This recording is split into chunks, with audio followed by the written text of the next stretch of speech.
Alors, quand on a fait assez de travail de quoi? Travail de point, il n'y a pas de mort. C'est-à-dire, il n'y a pas de décès au sens humain du terme qu'on ne peut surmonter. Ceci est dit sans contexte, mais forcément suivant un certain vécu de l'expérience, mais sans contexte veut dire que prenez-la comme c'est écrit. Alors que dans la parole, vous devez vous justifier au sens où il devrait y avoir une introduction, un développement, un final. Sinon, vous êtes à côté. Mais dans l'écrit, on est toujours à côté des choses, même en dehors, en deçà, c'est ça. Ce qu'on attend des auteurs, ce qui serait attitré comme des auteurs créateurs, c'est, à mon avis, c'est la mentalité de populace plutôt, et c'est qu'ils forment tout de suite des aphorismes, des phrases finales, sentences, c'est ça. Donc, je fais un aphorisme pour vous. Si vous ne travaillez pas assez, vous ne surmonterez aucune mort, y compris la vôtre. La vôtre, c'est encore plus important que tous les décès que vous avez vécus dans votre expérience de vie.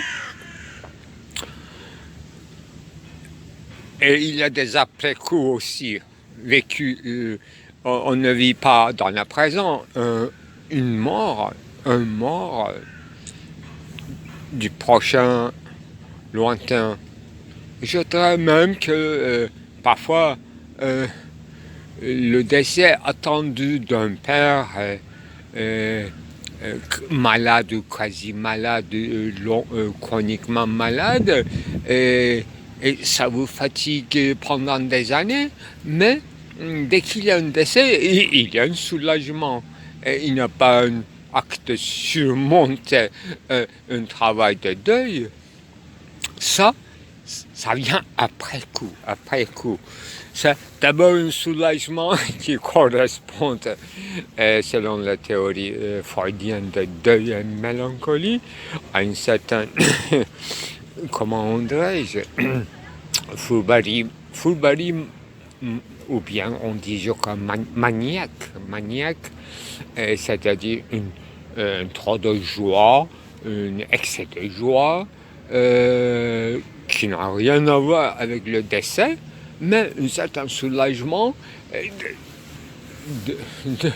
de mécanismes psychiques et organiques ou du mode de vie fait que vous êtes momentanément libéré, vous vous sentez détaché de toutes les responsabilités. C'est holiday, hein? Ce sont des vacances de la vie. Et ça, en ce qui concerne les décès attendus, trop attendus, qui viennent tard et toujours malvenus. Je parle à l'instant mort du prochain. C'est très affilé. C'est facile à en parler en théorie, sans contexte, en aphorisme, squelettique, les formulations, mais vécu, c'est tout à fait autre chose. Et après coup, c'est-à-dire ce qui revient à force, ça vous à la fois épuise, à la fois régénère, mais c'est une sorte de restructuration de votre organisme, à la fois psychique, à la fois bien sûr vitalement organique. Quand un mort des siècles plus lointains, mais qui sont devenus des amis, Et, et vous avez le sentiment de trop tôt pour toi, pour nous séparer. On n'était qu'au début, etc. Ça, par contre, avec une certaine projection de l'âge, c'est-à-dire une certaine euh, catharsis qu'on fait avec la vie du défunt, alors c'est un bouleversement total de votre vie quotidienne parce que c'est bien que ça attendu par une maladie, c'est toujours inattendu parce qu'il n'y a pas eu guérison et il y a une solution finale, la mort. Donc vous vous identifiez immédiatement avec cet ami et toutes les possibilités, comme possibilités, s'exténuent. Et c'est ça le plus grave de la disparition d'une personne.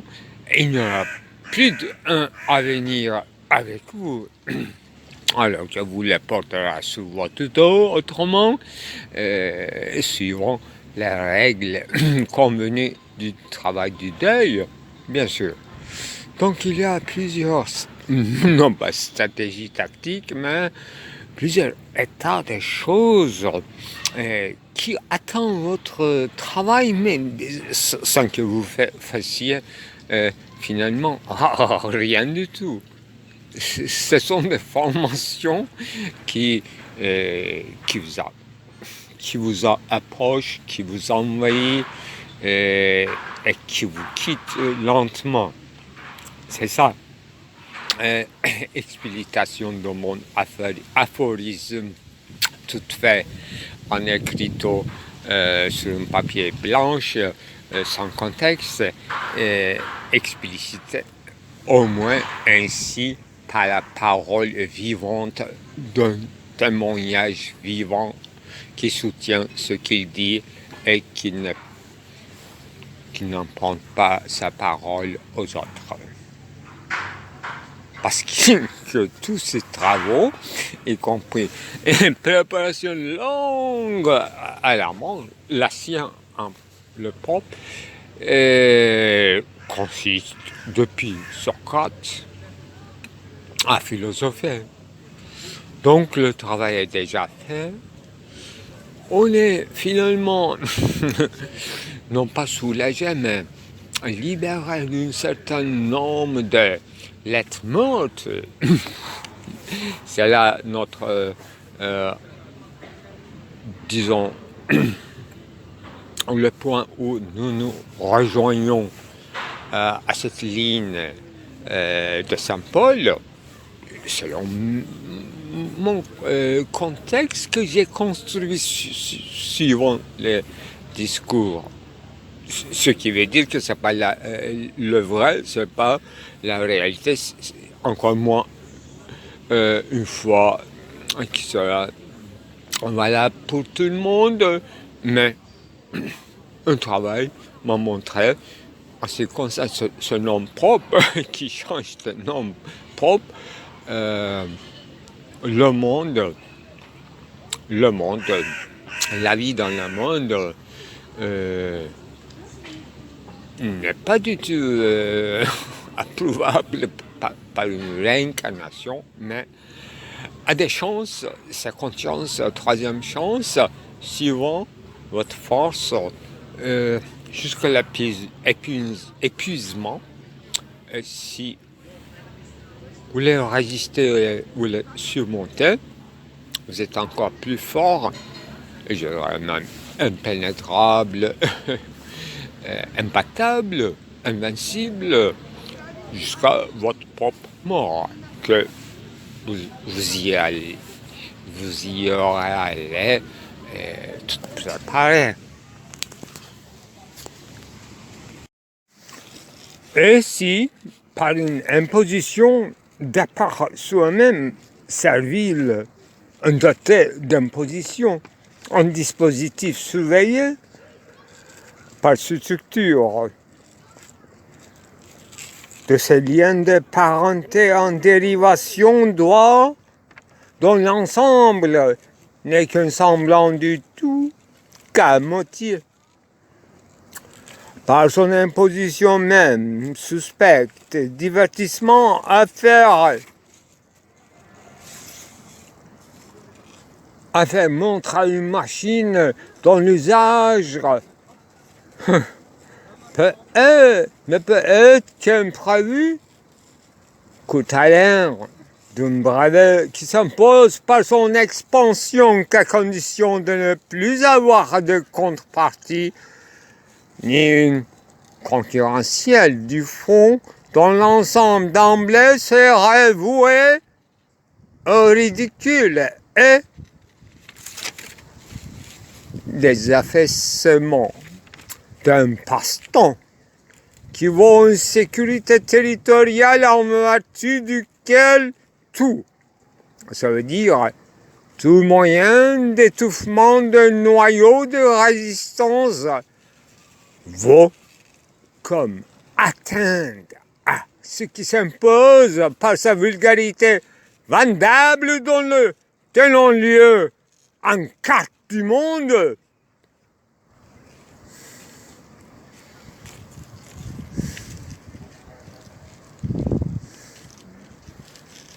Un golem de Dieu master. Non. Donc cool. Hein? Idiotie de Deus Faber. Aussitôt escomoté pour s'y ressortir une psychagogie d'amélioration en coopération sous le contrat de mariage toujours ineffectif, sous maintes menaces d'imposition qui se veut faire valoir comme Gestell, dont il ignore l'étendue et sa fin, assoiffé d'étouffer, d'étrangler, d'asphyxier, et au nom de nouveaux dieux qui ne sont que de nos allocutions.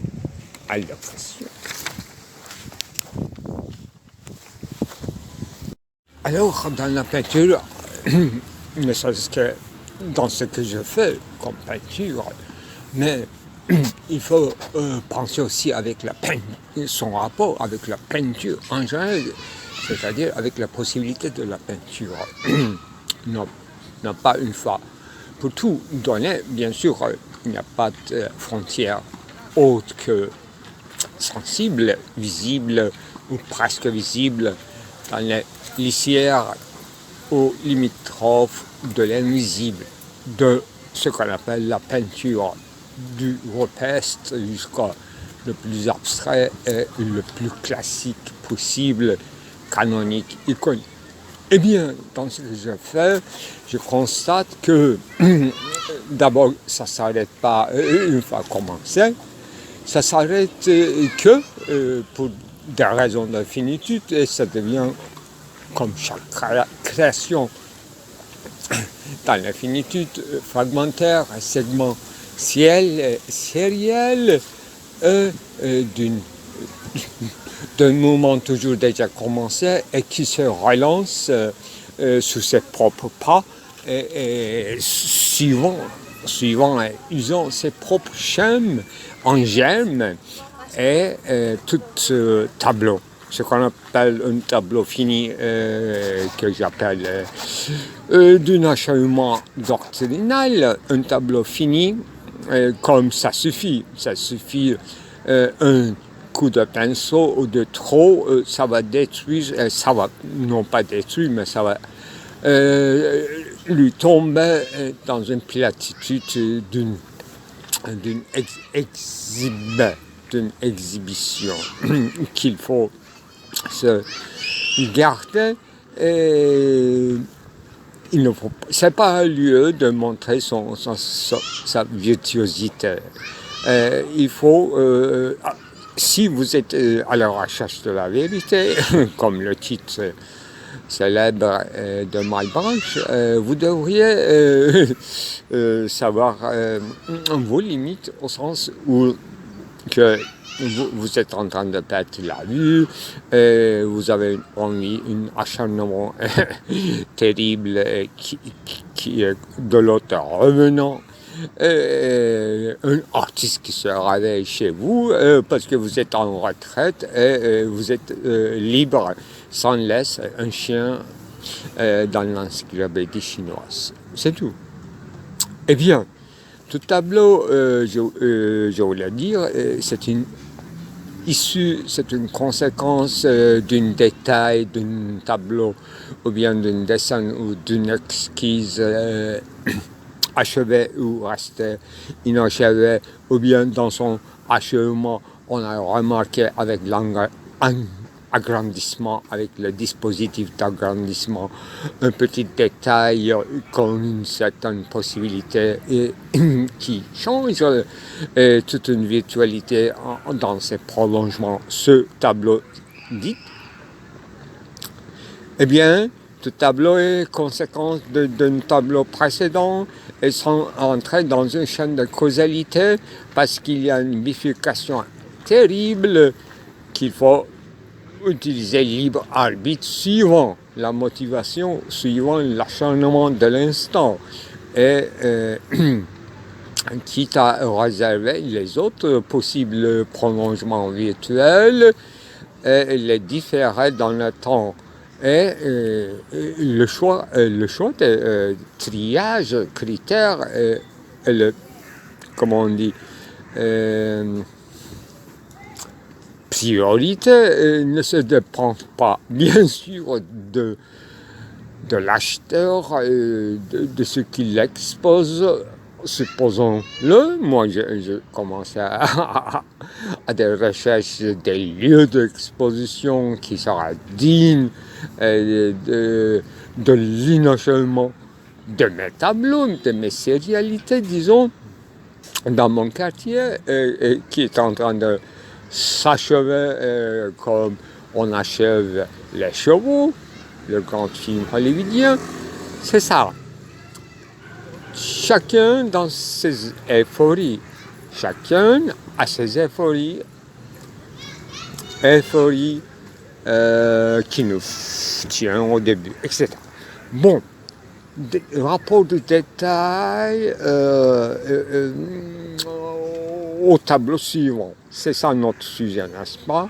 Un germe qui se développe suivant ses possibilités et uniquement dans l'acte. Sans acte, il n'y a pas une réalisation d'un tableau prochain. Et c'est d'où vient l'acharnement qui est époustouflant, qui reste pas et qui vous laisse pas de répit, sauf votre finitude, votre petite santé, votre suffocation, votre asphyxion, et c'est toujours pour relancer ce plaisir de la quête. D'où vient, je vous assure qu'il n'y a pas un trauma première qui sera dont le reste répétition Wiederholung. Il faut l'expliquer de toute autre façon. Et c'est la véritable perdition de l'auteur ou de peintre, le lieu de cette viscosité,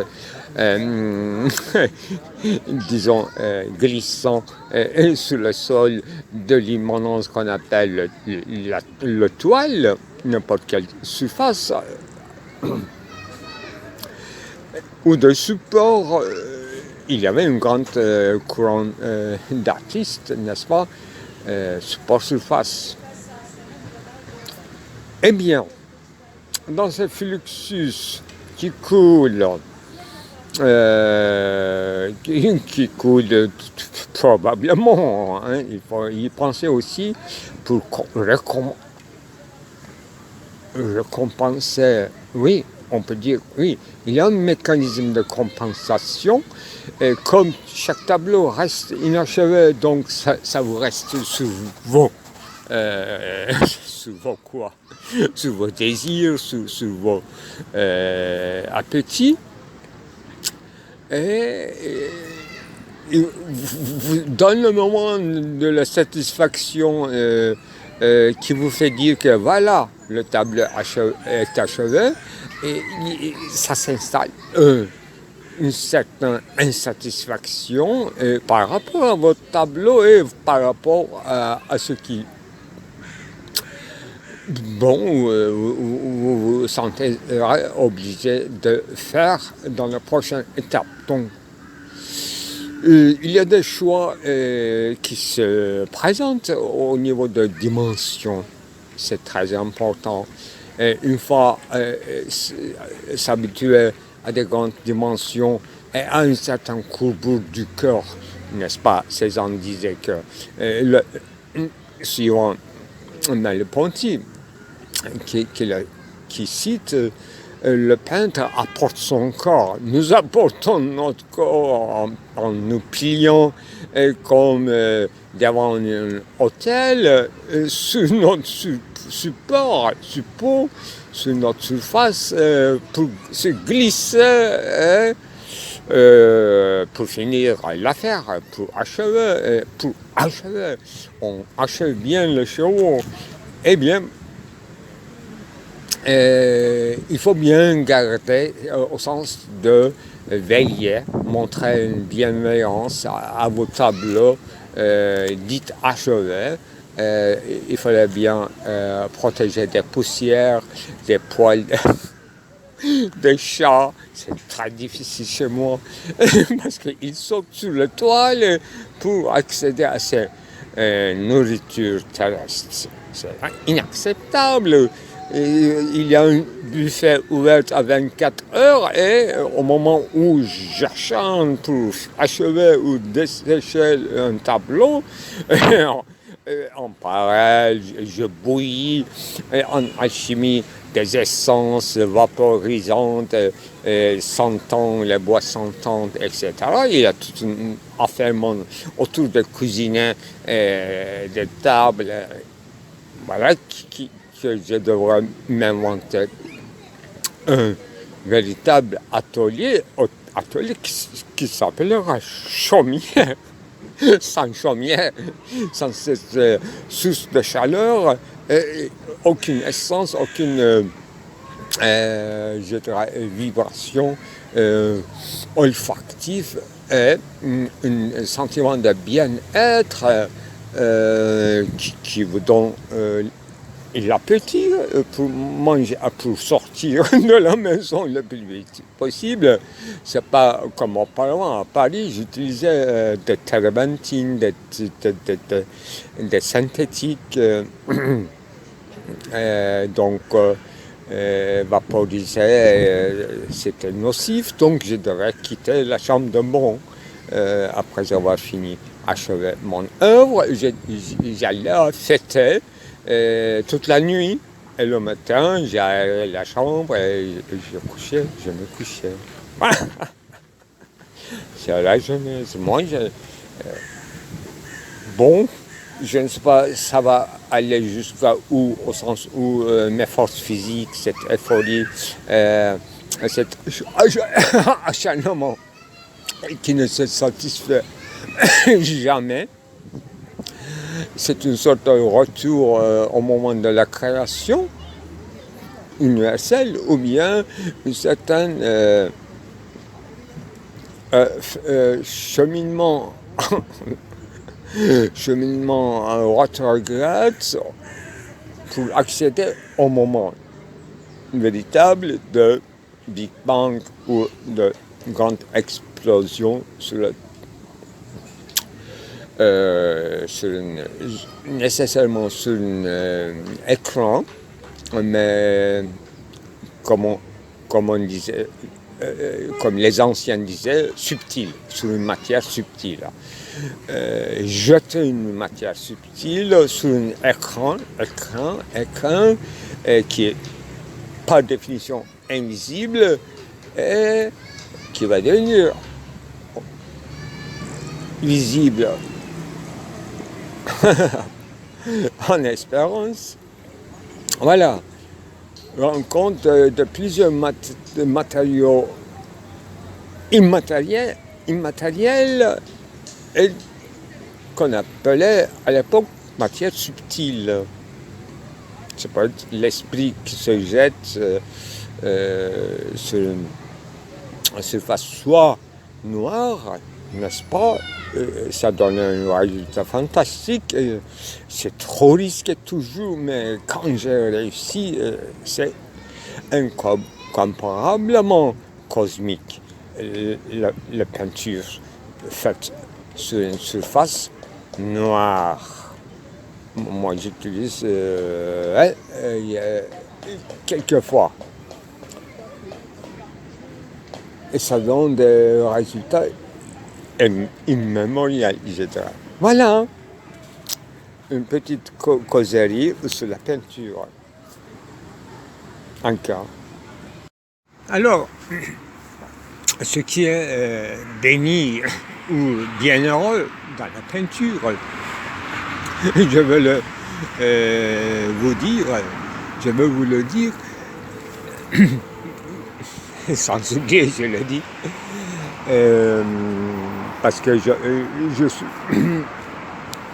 préconisé de faire une précédente des analogies que je fais entre le langage et la peinture.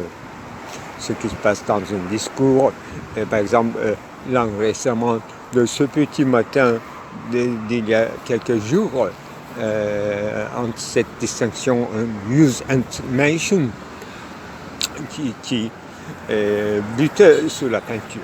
Aujourd'hui, je parlerai d'un certain perspectivisme et de l'aspectivisme à partir du langage, disons, subjectif, humble, pas un peu incertain, et qui use souvent cet adverbe peut-être.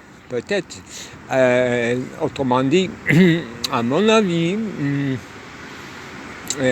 selon ma vue, selon mes vues, et si quelqu'un construit son discours étant apprenti, disons, dans la critique littéraire ou dans la philosophie, dans des choses,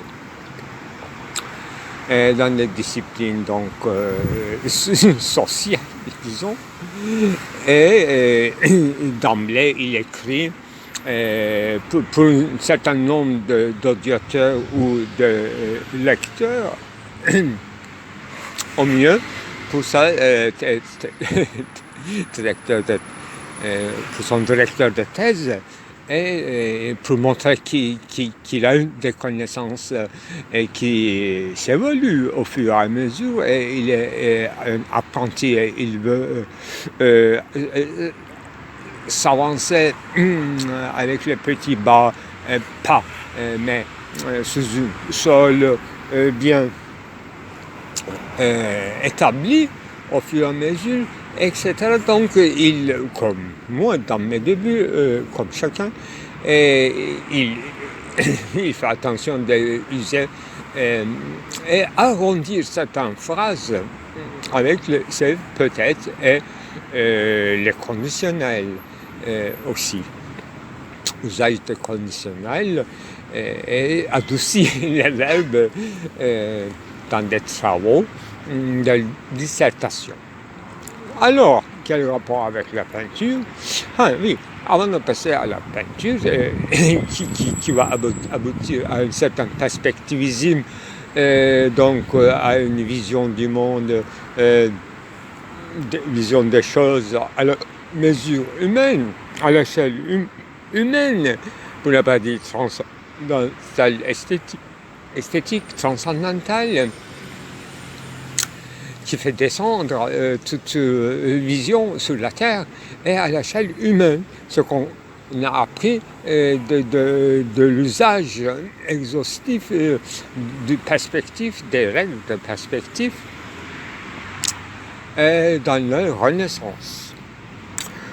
Alors, si quelqu'un enlève par exercice tous les conditionnels de son texte, de sa dissertation, ça change de couleur. Alors, ça devient un texte, ça reste un texte, ça reste un document, ça diminue de sa force de persuasion, donc d'une vie critique ou bien une attitude mesurée qui se mesure, qui se pèse, qui pèse ses mots, et qui prend des allures et des tournures, qui alourdit un peu le discours, mais qui rend quand même, d'une certaine façon, selon certains procédés d'enchaînement des actions développées, quelque chose qui peut convaincre à la fin de ce point de vue. Vous voyez ? Si on enlève cette procédure qui semble externe à des choses, disons, à la vérité même, mais notre approche à la vérité qui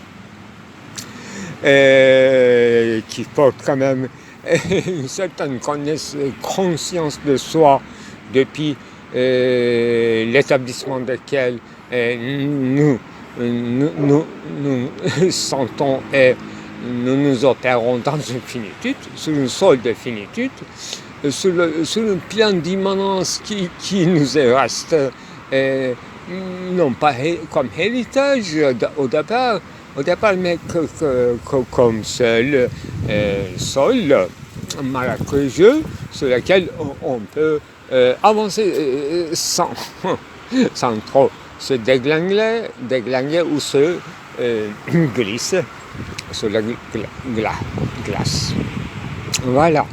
Alors, selon mon hypothèse qu'on peut facilement faire l'exercice, on supprime tout le peut-être, tout ce qui découle du subjectivisme, du perspectivisme, des approches, disons,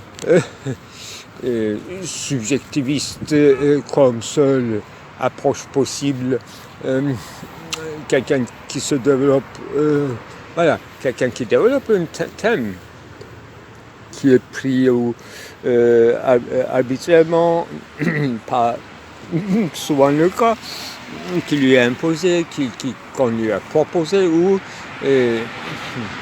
si un thème qui s'impose, alors là, l'aboutissement, ça pourrait être différent.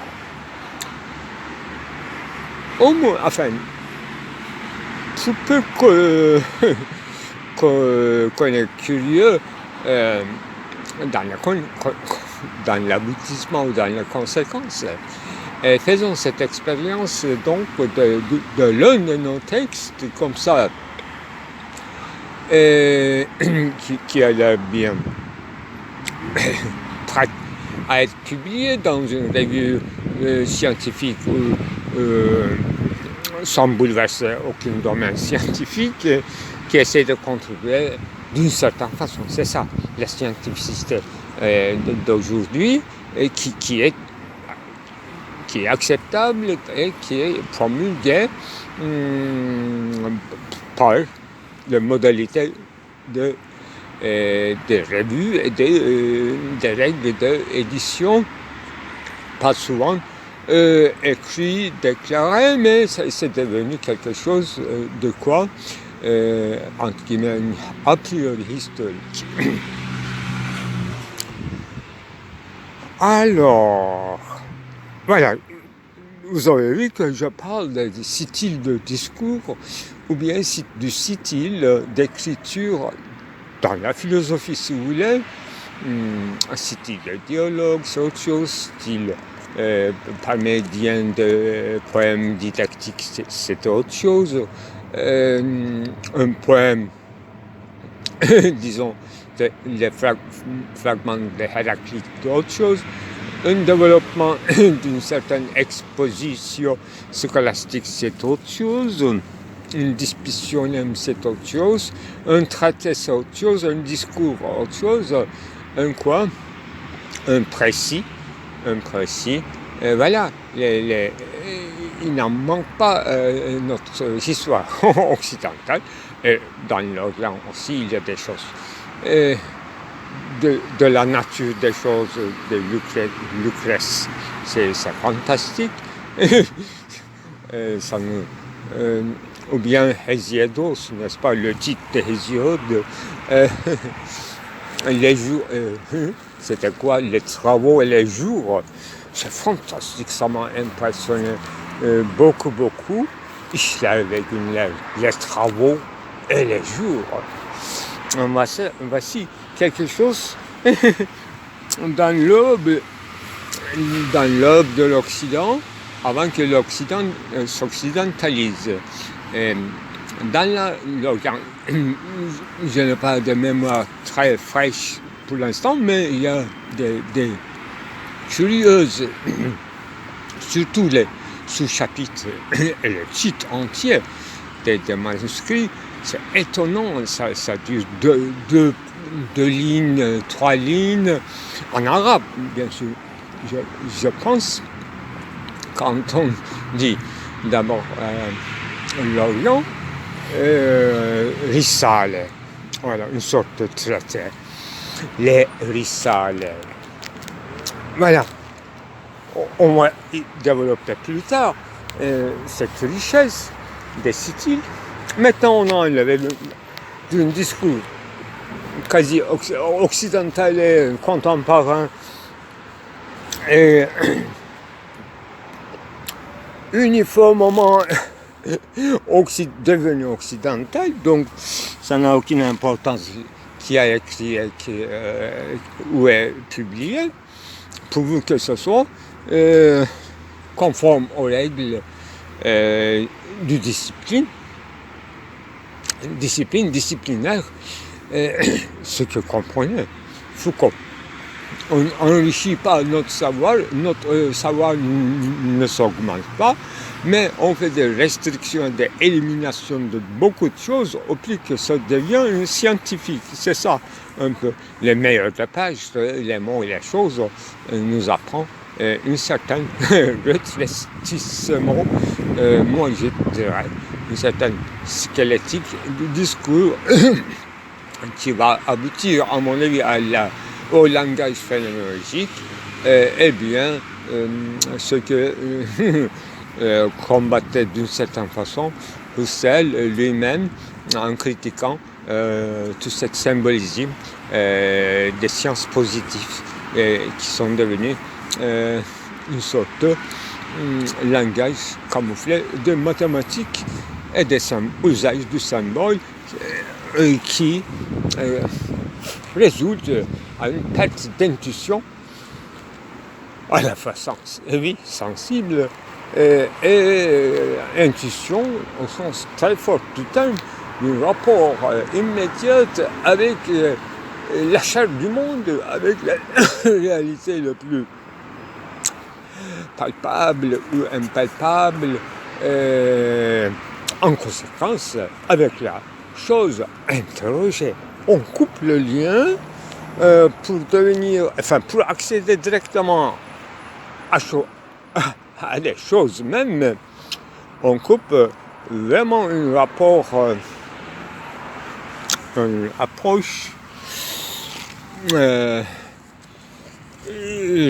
humaine réellement réelle à des choses. Ce qui arrive, c'est une sorte de retournement. Ça aussi, c'est un cas très important et contemporain, le discours phénoménologique, ces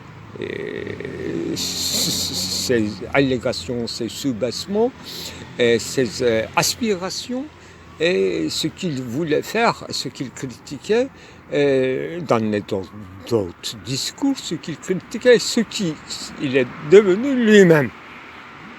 Grand chapitre. Ça attend un chapitre pour la déconstruction.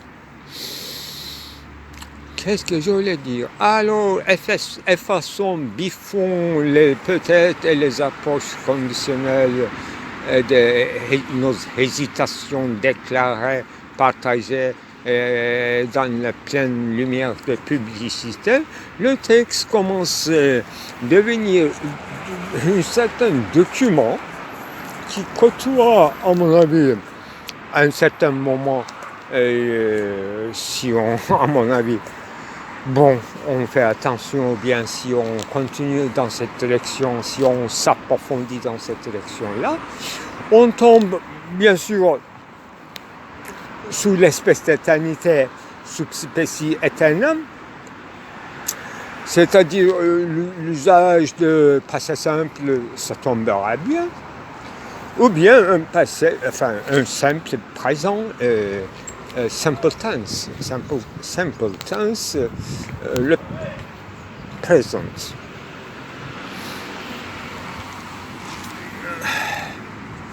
Là, moi, ma conclusion provisoire, ça va devenir archaïque subspécie aeternam est quelque chose de difficilement rafutable et difficilement, bien sûr, convaincant également, mais ça revêt une certaine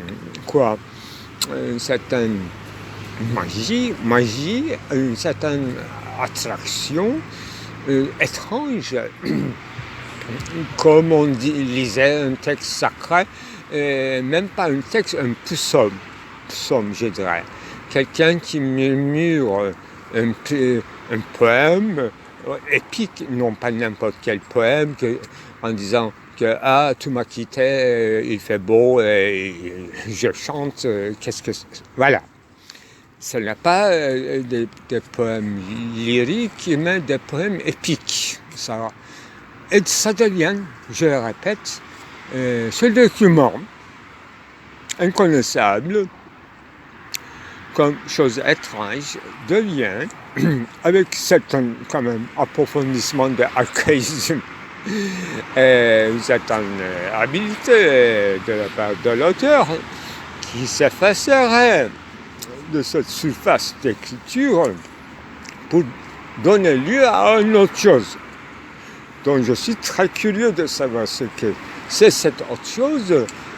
Donc disparition de l'auteur tant devenu rituel, s'il a un sens, s'il a un sens encore, ça devait être ici. Donc apparition de l'auteur, c'était la première partie, partie conditionnelle. Disparition de l'auteur, c'est pas un suicide, ce n'est qu'un approfondissement, disons, tout en restant sur la surface des choses, à mon avis.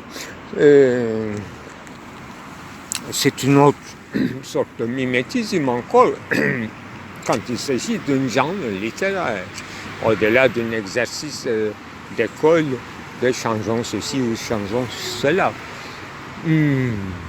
Voilà. Eh bien, je l'ai appelé épique. Disparition de l'auteur, c'est le renouveau de l'épique. On ne sait pas s'il est convaincant ou pas. Quel genre de plaisir qu'on peut obtenir de la lecture de ce genre de texte. Moi, je suis prêt. On fait l'expérience si je ne l'ai pas fait. Bien sûr que je le fais. Alors, transcrivons toute cette discussion à la surface de la peinture et des dessins. Et là, maintenant, je n'ai pas de temps, mais effectivement, ce qui m'est arrivé entre 18 octobre et aujourd'hui 20 octobre, dans 2 jours, ma maison est devenue un lieu inhabitable à cause d'un troisième grand tableau de 2 mètres de longueur et que j'ai commencé à peindre, mais à l'absence de châssis et de place pour sécher, dessécher, etc. Bon, il faut raconter tout. je l'ai bien enroulé, je le fais attendre, ce matin très tôt, je le déroulé dans une parc près de la maison et j'étais à la fois déçu, à la fois très enchanté parce qu'il y a une certaine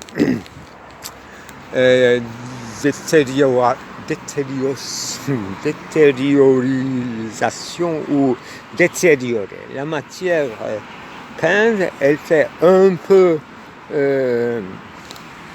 détériorée, mais j'ai aperçu en nettoyant la surface de nouveau dans le parc, quand je l'ai suspendu toute la nuit, j'ai travaillé pour un petit dispositif pour permettre, sans abîmer l'ensemble de toile, suspendre et le voir verticalement, et le photographier et nettoyer s'il faut, faire des retouches et de compléter le tableau. Mais il faisait froid et la pluie a commencé, donc je devais, après 11 photos, je devais repartir à la maison. Mais, quant à 18 octobre, je n'avais pas commencé en fait le tableau afin de faire un sujet bien préparé. Sur cette grande surface, quand même, on ne peut pas faire n'importe quoi. Il fallait faire plusieurs esquisses, essais, et choisir le thème. Mais j'avais une simple intention avant que mes matériaux très périssables, végétales, les couleurs, les pâtes ne s'abîment encore plus, ne se dégradent plus. Et j'ai entamé donc la préparation de la première couche de la surface de tableau, tout simplement sur une surface noire. Ça date quand même qu'on fasse une peinture sur une toile toute noire, mais j'ai choisi le noir à cause de la texture du tissu. Eh bien, dès que j'ai mis quelques coups de pinceau bien remplis, épaisse, couleur blanc, un peu bleuti, sur le noir, alors j'étais fasciné par les traces de mon pinceau et les ondulations de ma main. Et je me sentais bien parce que je peignais par terre. Donc tout en m'appuyant avec ma pesanteur sur le tableau, c'est-à-dire sans être tout à fait dérangé par la loi de la gravitation qui fait couler la peinture de couleur dans des positions verticales, alors qu'en horizontal, bien sûr, à Paris aussi, j'ai travaillé toujours en horizontal, par terre, mais sur cette grande surface, quand même, c'était une sorte de, comment on dirait, le bébé, comment il marche, et il s'emboîte ou non. Voilà, 4 pattes, voilà, c'était 4 pattes.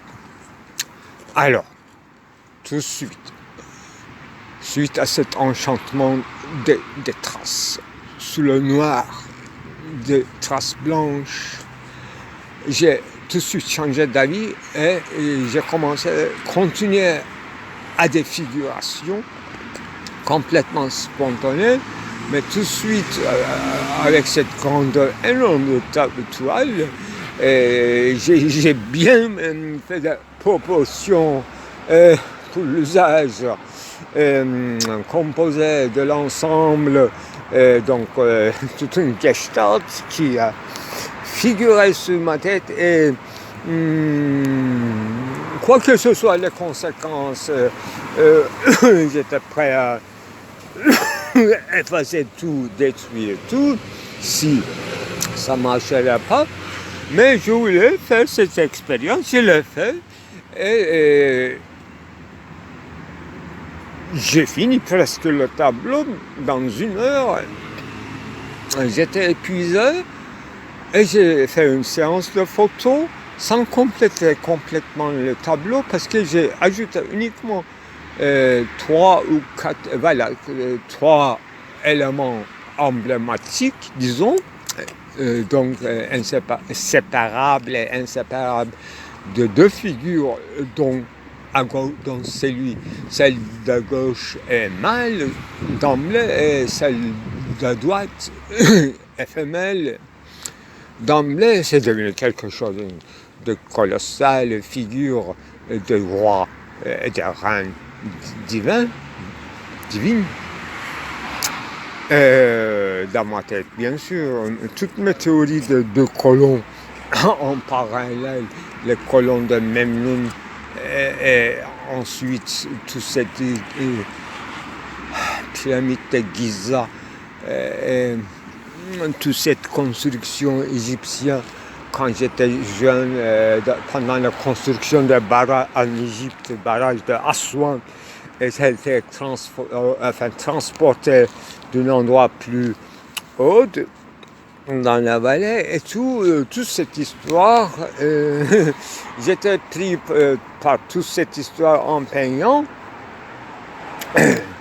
Eh bien, j'ai eu l'impression, ensuite, après coup, quand même, pendant 2 jours, je me suis promené à la maison devenue inhabitable par cette occupation des énormes engins de peindre et de toiles finies mais non exposables, vu à l'absence de place, etc.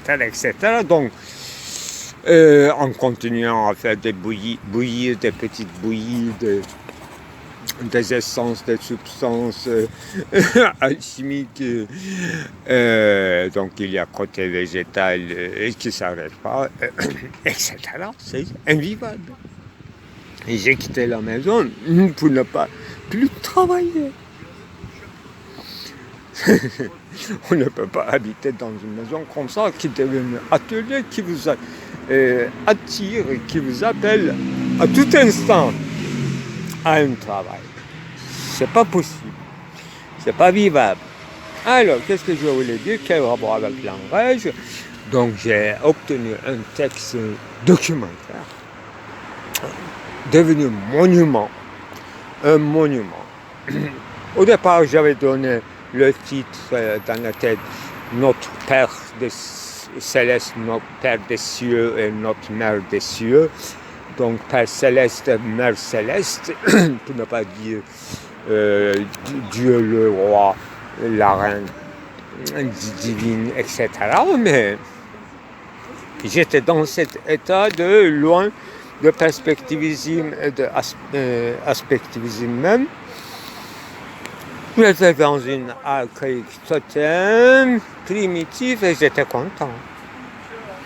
Donc la conséquence, pendant 2 jours, et je me suis contenté de 2-3 photos prises donc dans un très mauvais éclairage et en flux. Donc je n'ai pas déroulé le tableau pendant 2 jours. Et ce matin, j'ai vu la conséquence. D'abord une déception, ensuite encore un émerveillement. Et le tableau, sous la pluie, encore enroulé, et je l'ai mis à la maison. Et le titre échangé est devenu, voilà, Giza. Giza est tout transport de lieux sacrés avec la construction du barrage sur Aswan, barrage d'Aswan. Donc c'était moi, celui qui protège ces monuments de la destruction totale par la modernité. Donc j'ai pris en charge de cette figure. Vous voyez, ici, c'est devenu l'art contemporain et si on le transcrit en écriture, un texte, un roman, pourquoi pas, contemporain, archaïque, contemporain. Voilà, pour l'instant, je suis un peu fatigué. J'espère que je me fais bien comprendre.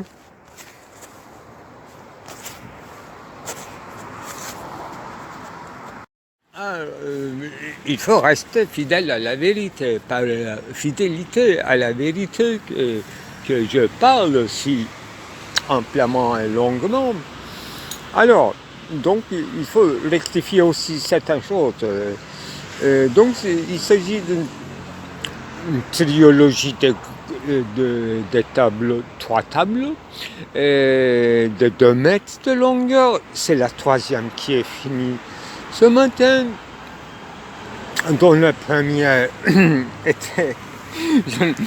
il est difficile de le décrire énième fois, mais il s'agissait d'une 3 figures. Figure centrale, c'est une femme assise avec une urne, et donc il est à la fois une certaine Sainte Vierge, à la fois elle est porteuse, elle est prégnante, l'urne avec laquelle elle entretient quelque chose nous renvoie à les autres scènes christiques, donc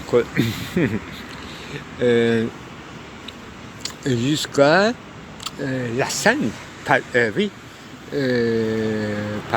Pietà, etc. Donc il faut appeler ça une pré-Pietà.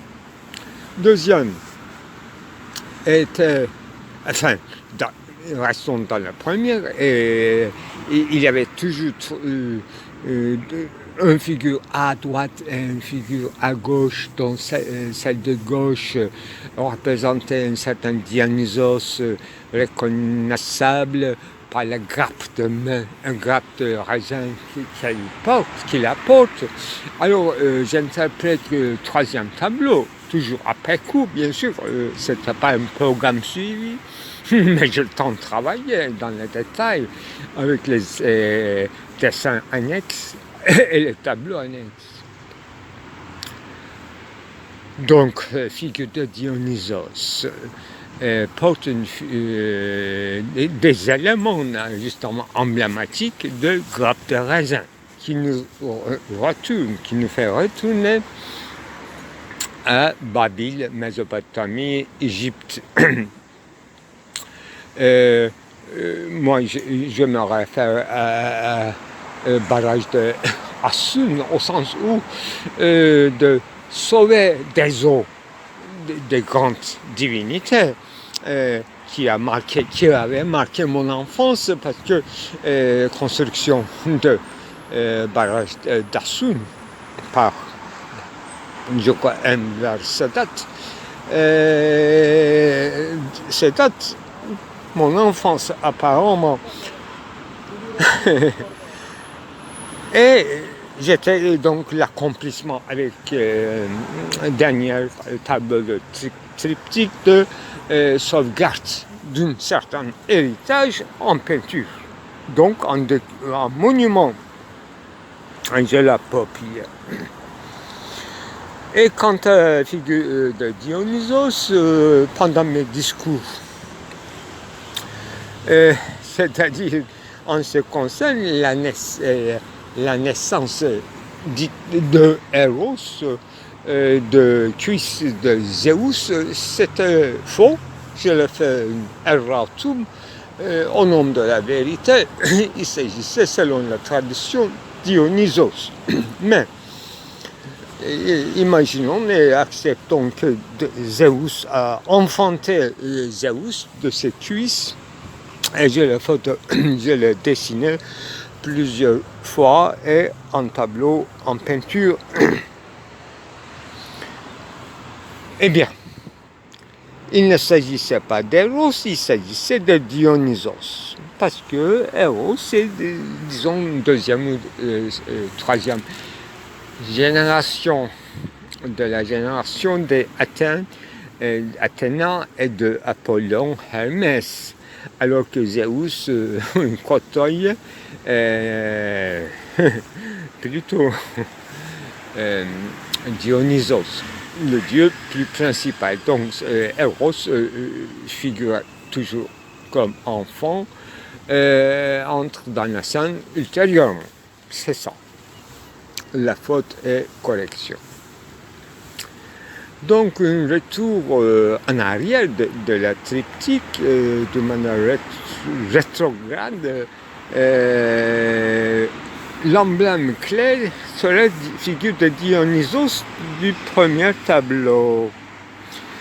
Et retournons à la troisième tableau de la triptyque, dont le nom premier, le titre premier, ce qui passe de ma tête et qui évoque un émerveillement, c'était sous ma plume,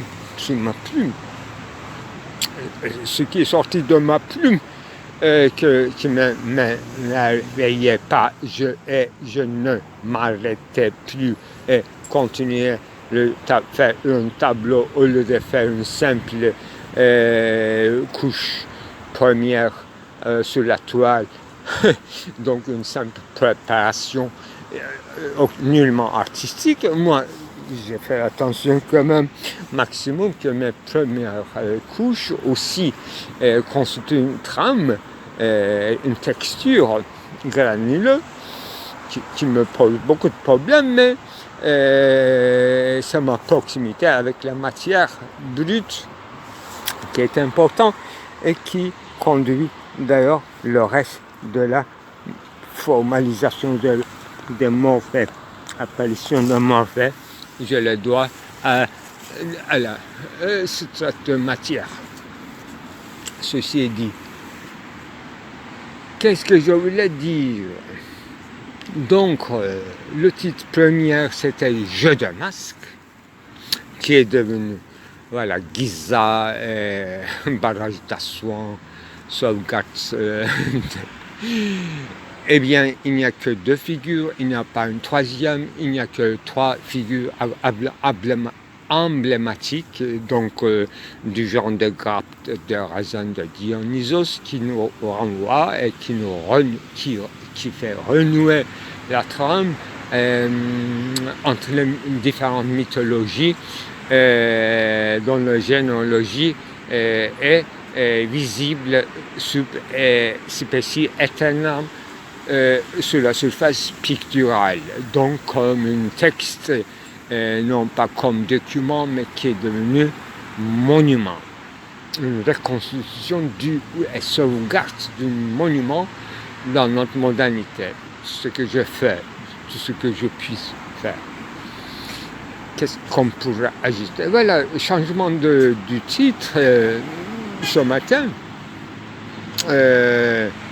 Et disparition du figure de milieu, soit Sainte Vierge, soit l'urne interchangeable avec une chouette de la philosophie, donc un certain crépuscule et de vieillissement de la civilisation, rethinking, repenser de l'humanité en philosophie, c'est absent dans cette troisième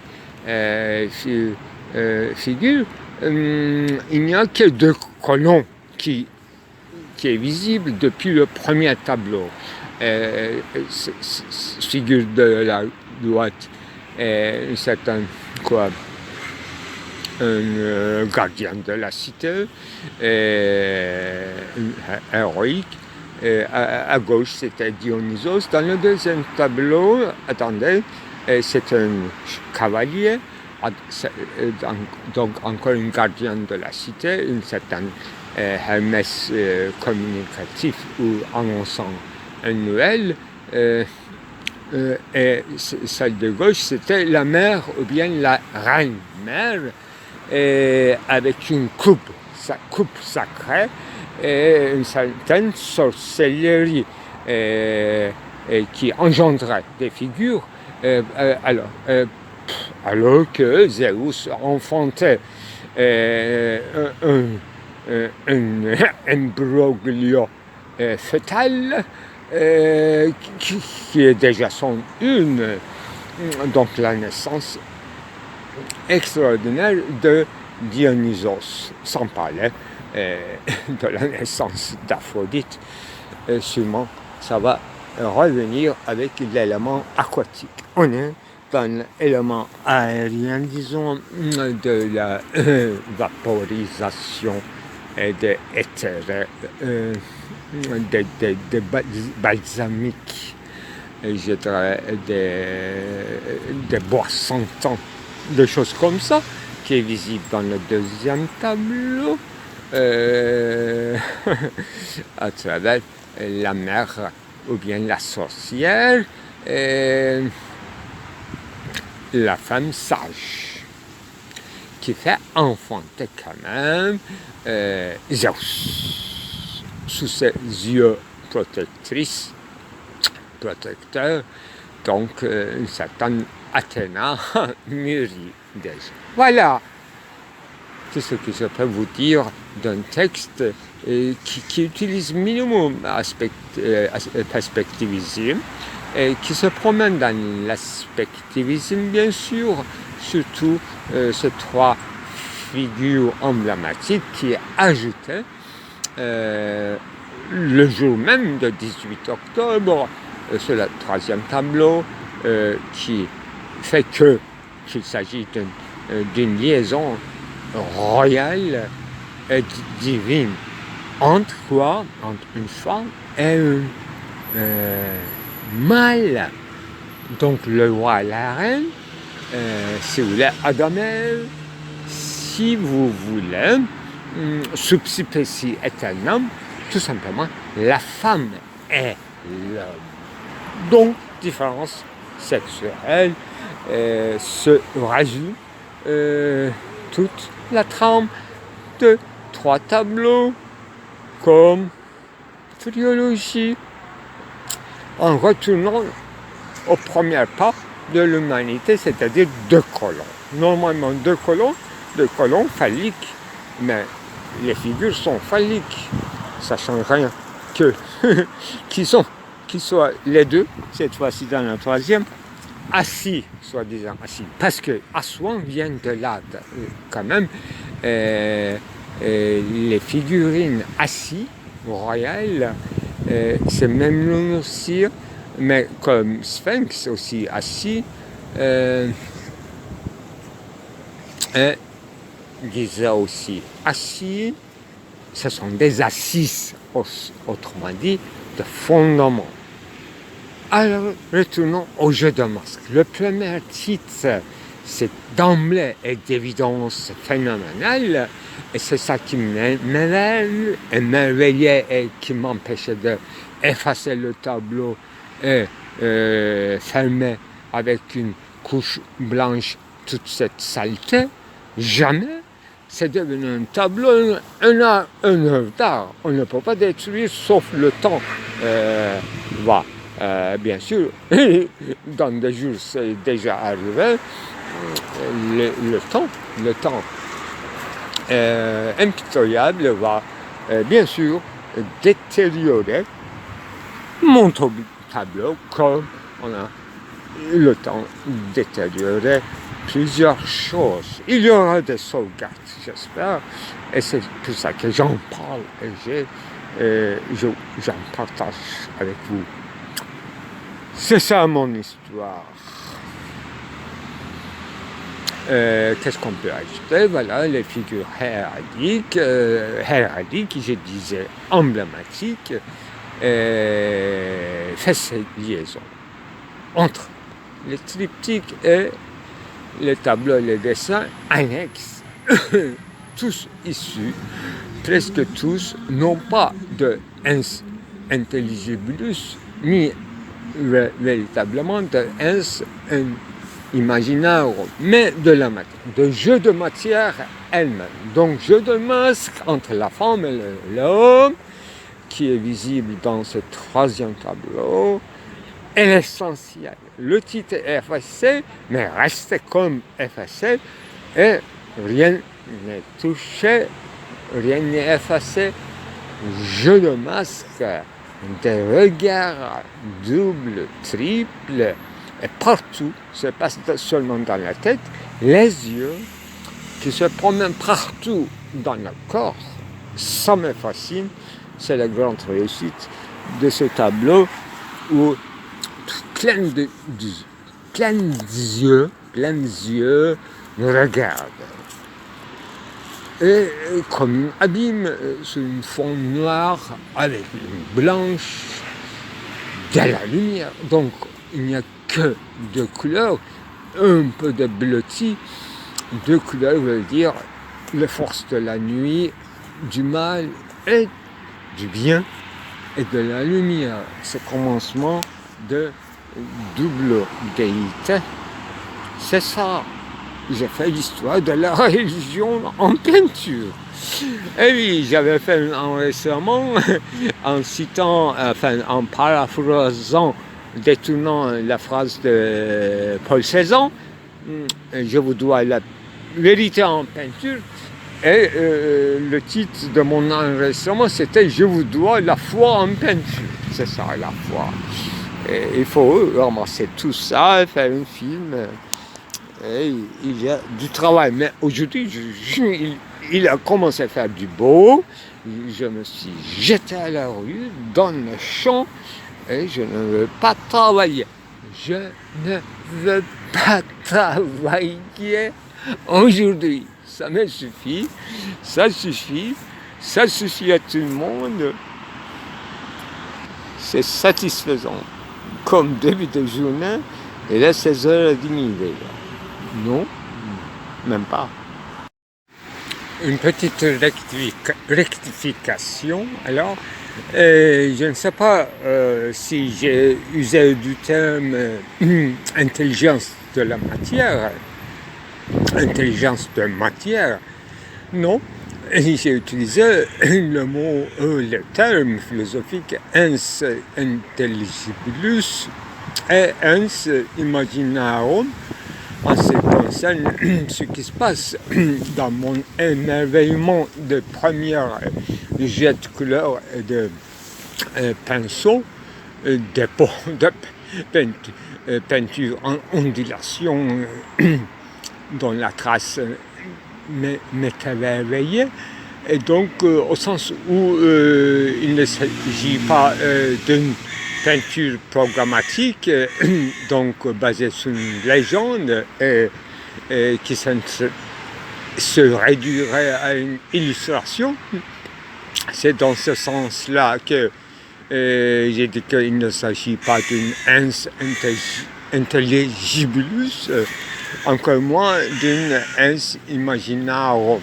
Donc au sens où c'est pas moi qui l'invente, ça s'invente, il se passe quelque chose devant moi. Donc, mon premier pseudonyme, quand j'étais enfant, c'était l'inventeur Mujit, à l'absence d'autres qualifications, pour définir ce que je suis auprès de proches et lointains, parents et famille, quand j'étais enfant. Bon, alors maintenant, comme d'habitude, à la suite, sans interruption, je prends du bain de soleil, je me promène, plutôt je séjourne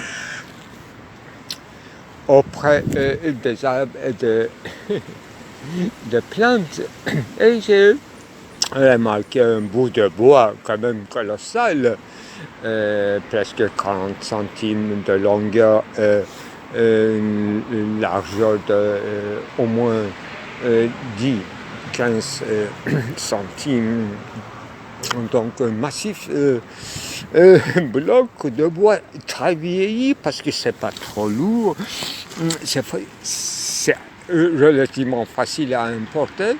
Donc je photographie de tous les aspects. J'ai fait de l'aspectisme. Et c'est dans ce sens-là que je pensais seulement, qu'est-ce que je suis en train de faire? Alors, je suis tout simplement, je fais rien, je photographie, je me déplace, je déplace les objets, j'en prends des aspects photographiques, mais au fond, je suis dans l'intelligence de la matière et dans le double sens du génitif, je suis dans l'intelligence de matière. À la fois, l'intelligence que j'ai, c'est l'intelligence de matière, de la matière. Eh bien, ce que je suis en train de faire est être en quête de quoi? C'est être à la poursuite de l'intelligence de la matière. Vous voyez, double sens du génitif, c'est intelligence de matière. C'est ça.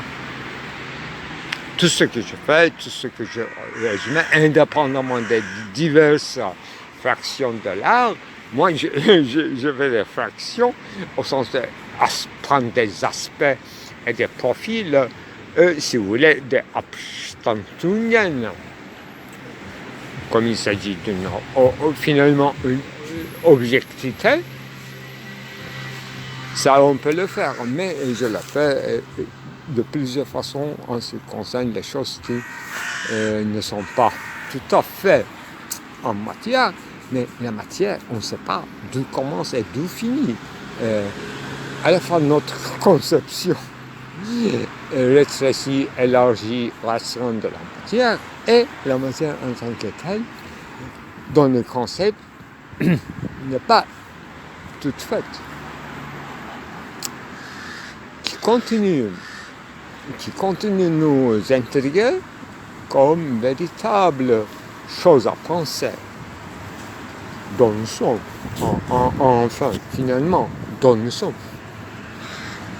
La question dont nous sommes, la question dont la matière est, c'est une et même chose, comme penser est. Être est même et une même chose. La même chose, c'est qu'une citation d'un vers de poème didactique de Parménide, bien sûr. Grande énigme est résolue ainsi. Première fois, j'avais travaillé intensement sur ce vers de Parménide dans mon deuxième livre. Et dans l'article qu'il a fait, vraiment un livre à part entière. Dans l'autre, c'est le second livre. Dans la chronologie, c'est mon troisième livre finalement, parce que entre les deux, j'avais écrit une thèse de doctorat qui est devenue un livre. Vous voyez, donc un troisième et dernier livre, c'est à l'absence de à la place de. D'où commence un livre et où finit? Ça aussi, c'est une question. Ce ne sont que des aspects, des volumes, des tomes et des tombes. Au revoir pour l'instant.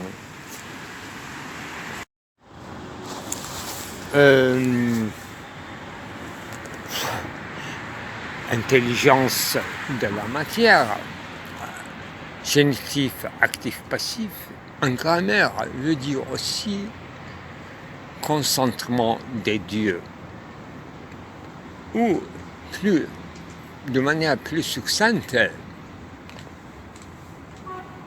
ce Dieu consente à ces dieux qu'on consentante, qu'on se consente. Donc, consentiment avec Dieu, c'est un petit momentané, disons, jouissance, non pas luxuriance, un dièse, c'est-à-dire lumière et rayonnement qui nous consente dans un consentiment qui nécessite pas un pressentiment, mais une préparation longue au lisière de la mort, dont ni le remords ni le ressentiment ne s'achètent, ni un pénitième Dieu, ni avant-dernier, ni un commencement. Toujours un Dieu, par sa naissance, engendre.